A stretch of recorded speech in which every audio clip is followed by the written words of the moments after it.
कहते हैं सबसे बड़ी भूल तब होती है जब हम किसी इंसान की कीमत उसके कपड़ों, उसके चेहरे या उसकी हैसियत से लगाने लगते हैं।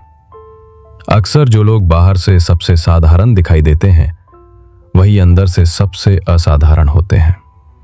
किसी की सादगी को उसकी कमजोरी समझ लेना और किसी की खामोशी को उसकी मजबूरी मान लेना जिंदगी की सबसे महंगी गलतियों में से एक है, क्योंकि असली पहचान कभी कपड़ों में नहीं होती। असली पहचान इंसान के चरित्र, संस्कार, विनम्रता और कर्मों में होती है। आज की कहानी सिर्फ एक कर्मचारी की कहानी नहीं है, ये हमारी सोच का आईना है। एक ऐसी कहानी जो शायद इस वीडियो के बाद आपको हर इंसान को देखने का नजरिया बदलने पर मजबूर कर दे।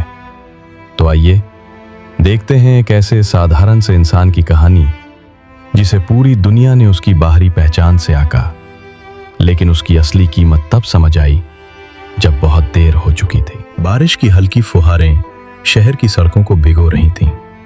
हर कोई जल्दी जल्दी अपने ऑफिस की ओर बढ़ रहा था, लेकिन उसी भीड़ में एक साधारण सा इंसान हाथ में पुराना बैग और स्टील का टिफिन लिए शांत कदमों से चल रहा था।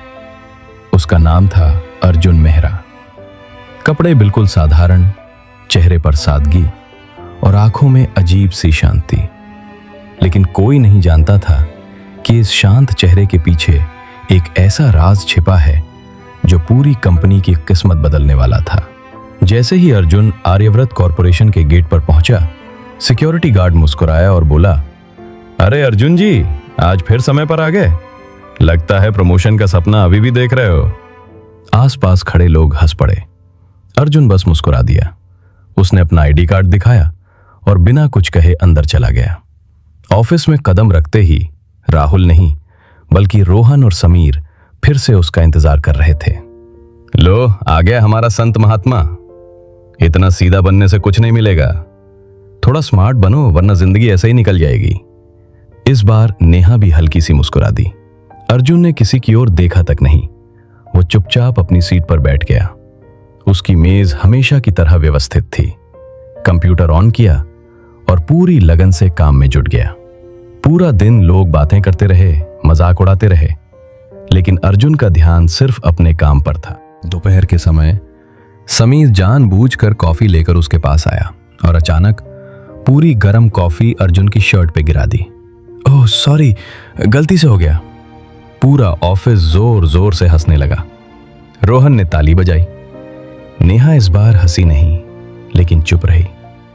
अर्जुन ने अपनी भीगी हुई शर्ट की ओर देखा, हल्का सा मुस्कुराया, रुमाल निकाला, कॉफी साफ की और फिर से काम करने लगा। उसके चेहरे पर गुस्से की एक भी लकीर नहीं थी। कुछ देर बाद मैनेजर विक्रम मल्होत्रा ने सबको मीटिंग रूम में बुलाया। जैसे ही अर्जुन अंदर पहुंचा, विक्रम ने सबके सामने ऊंची आवाज में कहा, अर्जुन, तुम्हारी वजह से टीम की स्पीड कम हो रही है। तुम्हें प्रोफेशनल होना सीखना पड़ेगा। पूरा कमरा शांत था। सब अर्जुन की तरफ देख रहे थे।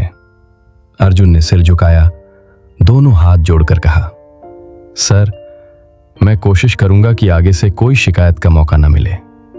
उसका यह जवाब सुनकर रोहन और समीर फिर हंस पड़े, लेकिन अर्जुन फिर भी शांत रहा। शाम होने लगी। ऑफिस लगभग खाली हो चुका था। कॉरिडोर में सफाई कर्मचारी कमला चुपचाप बैठी रो रही थी।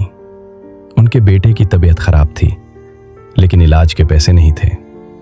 अर्जुन धीरे से उनके पास गया, बिना कुछ कहे कुछ पैसे उनके पास रखे और वापस मुड़ गया। कमला ने सिर उठाया, लेकिन तब तक अर्जुन जा चुका था। उन्हें आज तक नहीं पता चला कि उनकी मदद किसने की। उस रात पूरा ऑफिस खाली था। सिर्फ एक केबिन में हल्की सी रोशनी जल रही थी। अर्जुन अपनी छोटी सी चमड़े की डायरी में कुछ लिख रहा था।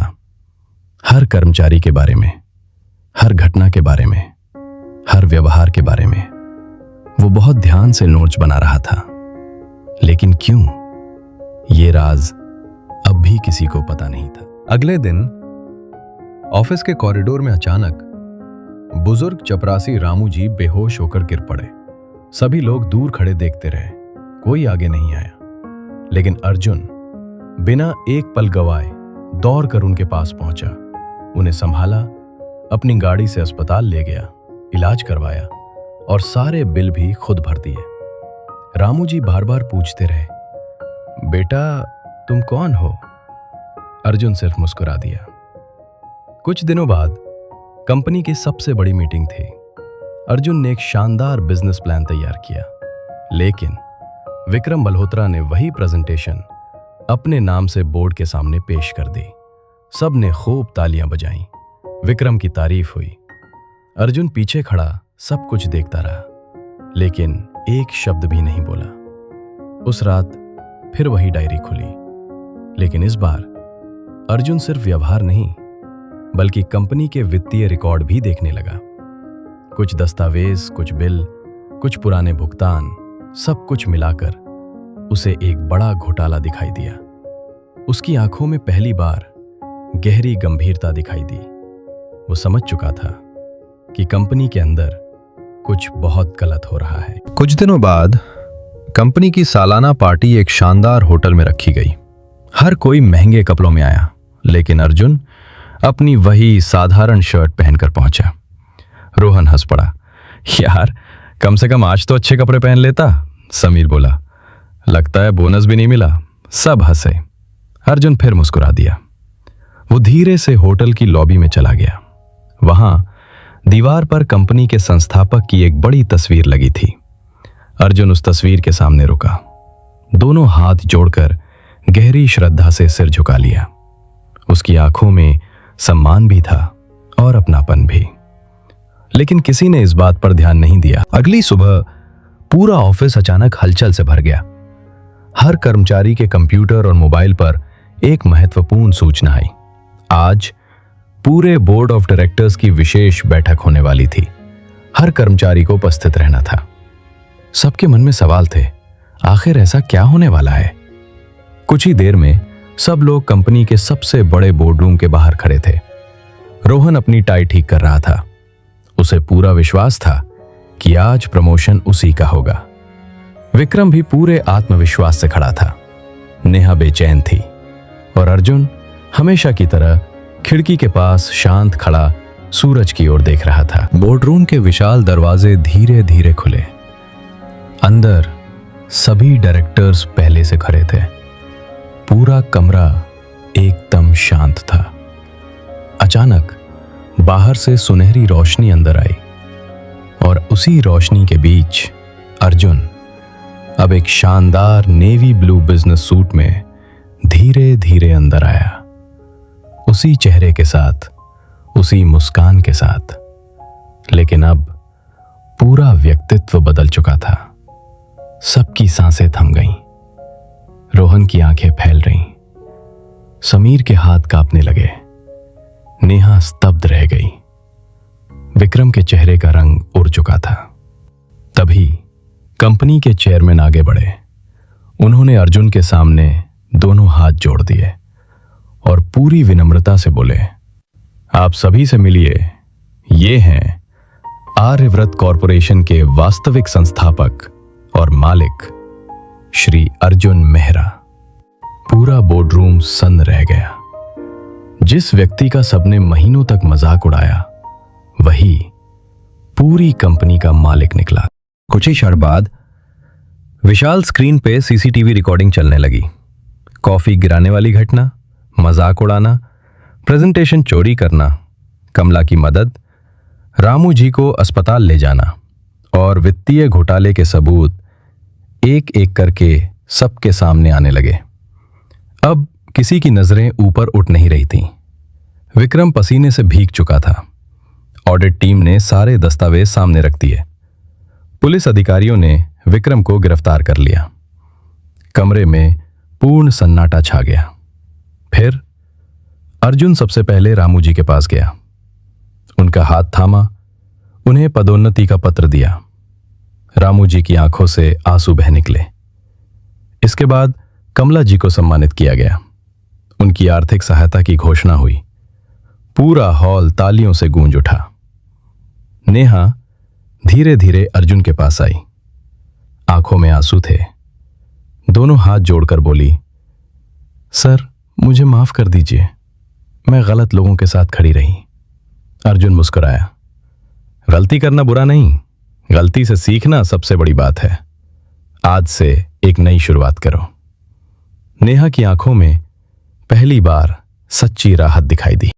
कुछ दिनों बाद पूरा कंपनी ऑडिटोरियम कर्मचारियों से भरा हुआ था। अर्जुन मंच पर खड़ा था। उसने कहा, मैंने इस कंपनी में मालिक बनकर नहीं, एक साधारण कर्मचारी बनकर काम किया, क्योंकि किसी भी कंपनी की असली ताकत उसकी इमारतें नहीं, उसके कर्मचारी होते हैं। योग्यता कपड़ों से नहीं मापी जाती, इंसान की पहचान उसके व्यवहार से होती है। और याद रखिए, सम्मान हमेशा ऊपर से नहीं, दिल से दिया जाता है। पूरा हॉल खड़े होकर तालियां बजाने लगा। कुछ दिनों बाद उसी ऑफिस के गेट पर वही सिक्योरिटी गार्ड जिसने कभी अर्जुन का मजाक उड़ाया था, आज पूरे सम्मान के साथ उन्हें सलाम कर रहा था। और अर्जुन वैसे ही मुस्कुराकर उसे सलाम लौटाता है। अंत में सूरज की पहली किरणें आर्यव्रत कॉरपोरेशन की इमारत पर पड़ती हैं। अर्जुन, चेयरमैन, रामू जी, कमला जी, नेहा और बाकी ईमानदार कर्मचारी एक साथ नई सुबह की ओर देख रहे हैं, क्योंकि सच्चाई देर से जीतती है, लेकिन जीतती जरूर है। किसी इंसान की कीमत उसके कपड़ों से नहीं, उसके चरित्र से पहचानिए। यही सच्चा कर्म है और यही जीवन का सबसे बड़ा धर्म।